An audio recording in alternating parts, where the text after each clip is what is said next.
we'll start with, like I said, yeah, I was thinking about on Wednesday getting into it, but given we do so many topics in an hour, I was like, no, this could eat up some time. So yeah, I guess where did this all start? TechCrunch, I guess really was the beginnings of Google Plus dying and dead and this and that. It was I remember even all the folks in our chat room were just going like shaking their heads and going, really, TechCrunch, really. So yeah, what was it? I guess they shuffled some employees around, they changed the guy who runs Google Plus, and they somehow decided that was meaning that they were shutting the thing down. Yeah. Right. It was kind of a perfect storm of that stuff coming together at once. It's a time of that article might not have gotten any traction at all if it wasn't for the fact that Vic left, and it's undeniably a major thing when the founding father of something like this suddenly announces, thanks for all the fish, I'm gone. Doesn't say much about it. It seemed to be portrayed as a amicable departing. He said, thanks, Larry. It's been great working with the team. Larry Page makes a statement. Vic, you were awesome. We'll always have great memories. We go on from here, blah, blah, blah. Vic says, I'm not saying yet what I'm going to be doing next, just on to the next adventure.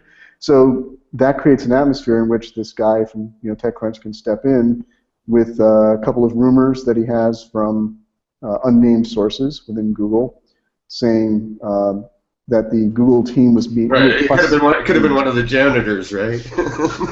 Oh, yeah, right. My unnamed source at Google that was sweeping floors. The thing about it is, it all depends on who you believe, but I talked with Jonathan Zunger, who is the chief architect of Google Plus. That's his title. It's pretty high up, and he was laughing at this whole thing because one of the things that the TechCrunch article was saying is like, oh, we heard that they're moving all the employees of Google Plus, somewhere else. So the guy assumed, the author of the article assumed that this meant they were being reassigned, redistributed, that they were being spread out, which what you do when your division is dying. You either fire people or you move them to something else. Right. And it turned out the office change, wasn't it? They basically were just... Yeah, they're actually moving to a bigger building.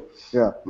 And he and some other Googlers confirmed to us that not only is Google Plus not dying, but that there's still major investment in it, that they have projects going on that are still fully green-lighted, innovations, developments that are coming up.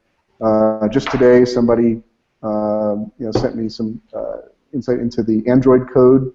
Usually, a lot of times you can look into that and see place markers that have been put for features that are upcoming. And it looks like there's some Google Plus related features that are that may be coming into Android soon. So overall, it was a lot of rumors just thrown up, and the gasoline on the fire was Vic leaving, and that is a significant event, not to be ignored.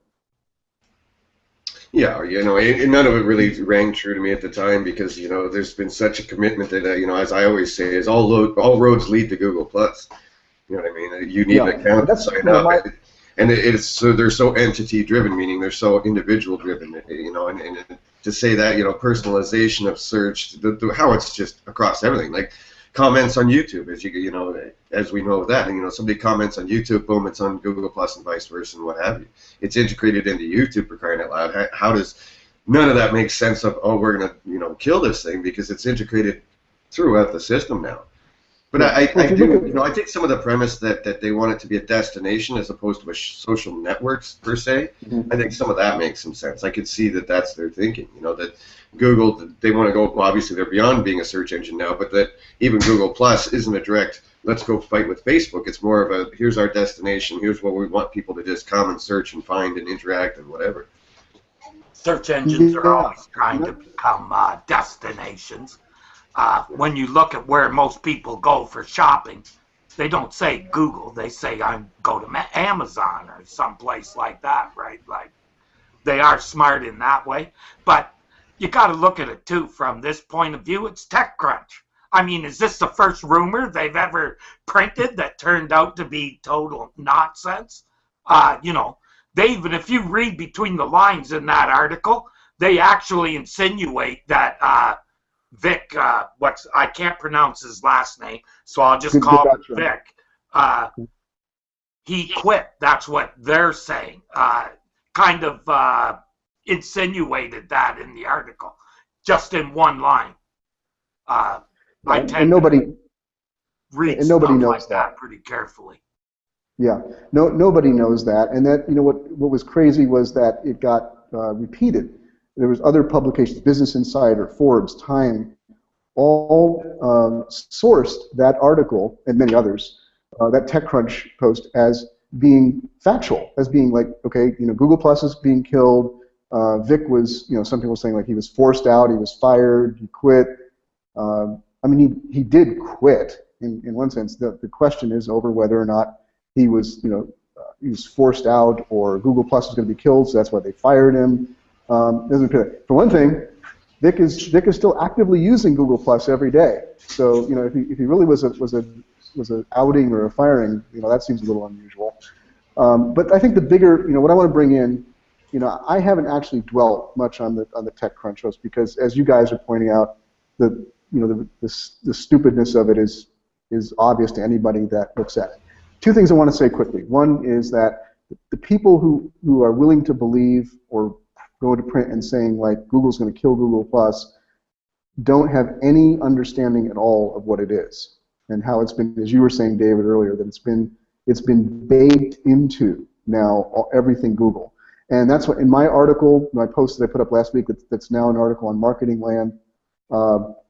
Essentially what I was saying is like it's so baked in, and it's done the job they wanted it to do. They used it, first of all, they used it as the catalyst to unify the Google privacy policy. So everything on Google now is under one privacy policy, which means they can track users across all their products. Second, it did generate a tremendous amount more Google accounts. Now again, it doesn't matter at the end of the day if those people are using Google Plus or not, if they're posting and interacting in Google Plus, because they have Google accounts, and more of them are using it, using the web logged into Google now. And Google sign in and all these things are causing it and generating that. That's what Google wants, because the real magic of Google Plus is the two things, like as David said, the identity, gaining identities of people, and second, the data acquisition. And they've got that now. They don't need to kill it. What they will do is, you were agreeing, and I guess the third thing I want to say is, I do fully expect to see the Google Plus brand more and more de-emphasized. They're not going to be pushing it out, I don't think, as front and center anymore. I think that's the change that we may see, because that just hasn't worked for them. It's not gotten them anything positive.